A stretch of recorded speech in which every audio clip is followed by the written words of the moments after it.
Dr. Ishan Arya, joining us online from Melbourne. Dr. Arya holds a PhD in political science and a Master's of International Relations and multiple academic awards. He has been associated in various capacities in Australia, in academic jobs, as well as coaching roles for martial arts. Dr. Arya has won several community awards and appeared in the media for his voluntary work, including developing programs to tackle racism, domestic violence, bystander action, youth at risk, isolated international students, and issues of students with refugee backgrounds. Welcome, Dr. Arya. Thank you. And finally, so if that is okay with you, I would give you the mic first. Is that okay, Ishan? Yes, sure. Yeah. Thank you. Yeah, go ahead. Thank you very much, dear esteemed guests. I hope I'm audible. Maybe someone who is sitting in front of the computer can let me know if my voice is not audible to everyone. So I'm absolutely delighted to be here today online. I wish I was there in person, but I'm here to discuss a topic that is incredibly relevant to the future of our glorious nation. And the theme is youth and democracy.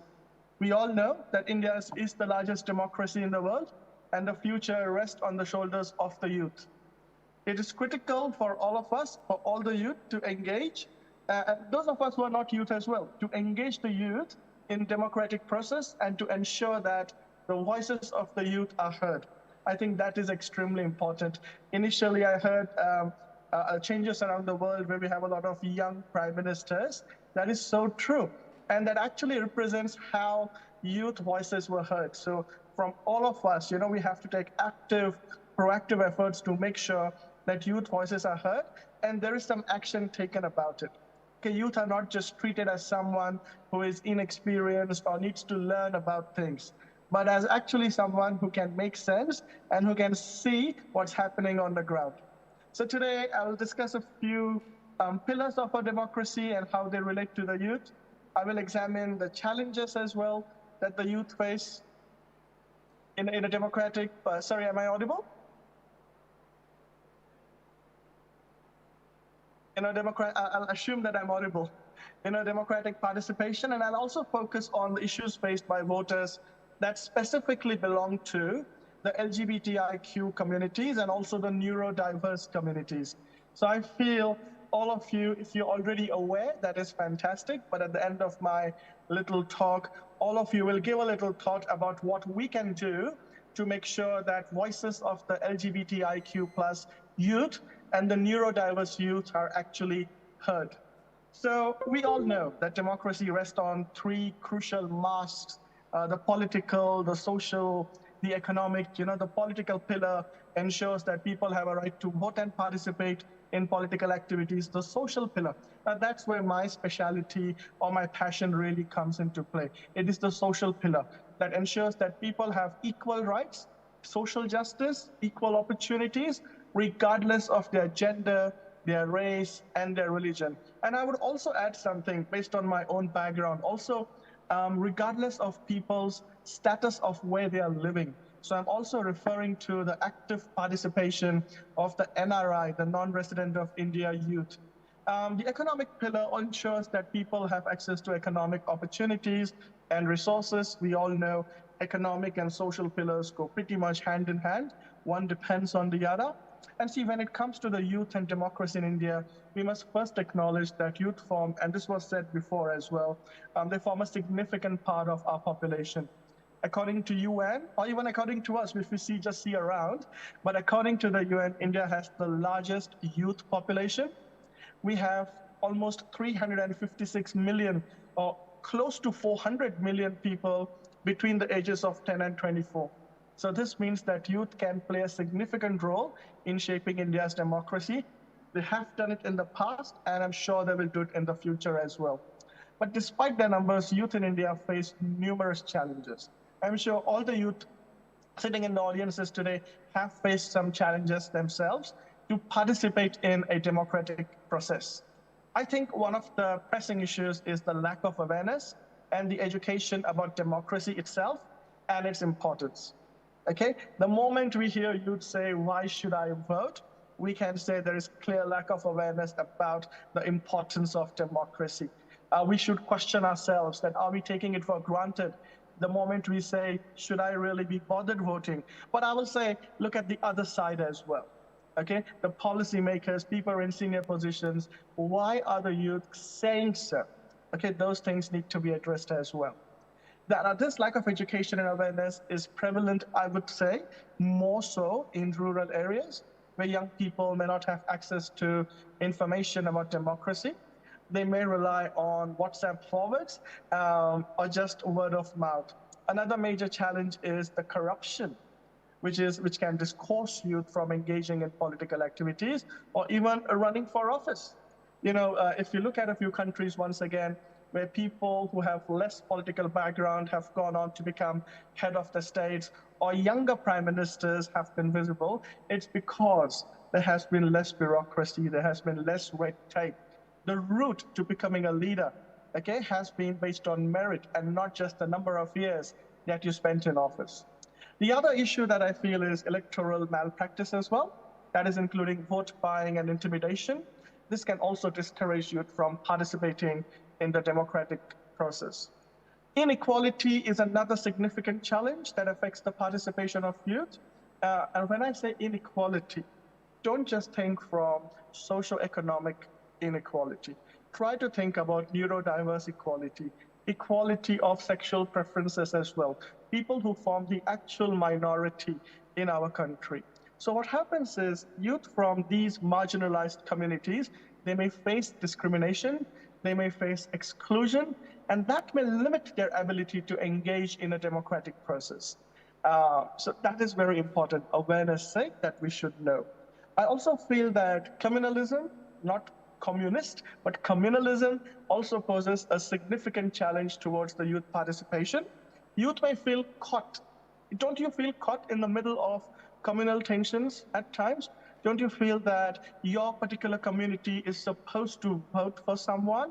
So that's where the problem sometimes arises, where youth may be hesitant to engage in political activities that align or are not aligned with their beliefs, or with the fear of retaliation, the fear of discrimination as well. So this can all result in lack of political participation. Another challenge I feel is media as well. The challenge of media independence also affects youth participation in a democratic process. Youth may have limited access to unbiased and accurate information. Don't we struggle with unbiased media today? And this is critical for informed decision making in a democracy. Now, I would suggest something to everyone. You don't have to be an academic. You don't have to be doing a master's by research or a PhD, but get into the habit of accessing very reliable government-based databases and conduct your own research. Stop relying. We are all living in an age where we have to stop relying on information that is simply passed on to us through media, through WhatsApp, or even websites and blogs. We have to rely on primary source of information. So visit CIA World Factbook, visit Reserve Bank of India database, visit UNDP, United Nations database. There are so many databases that can give you first-hand information. You can also look at the statistics that are collected in India. I live in Australia at the moment, so we look at Australian Bureau of Statistics. You can look at the Indian Bureau of Statistics as well, and try to get the information firsthand. Read the data, get yourself, even if you belong to arts, doesn't matter. Arts, commerce, media, doesn't matter. You don't have to belong to science background. You should be able to read those numbers, understand basic statistics, and get an idea of what is happening in our country purely from numbers point of view. You should be able to quantify that and then make informed decisions. I also feel the erosion of democratic norms and political polarization can limit the youth participation in a democracy. Now, to address these key issues, I think it's critical to promote participation of youth.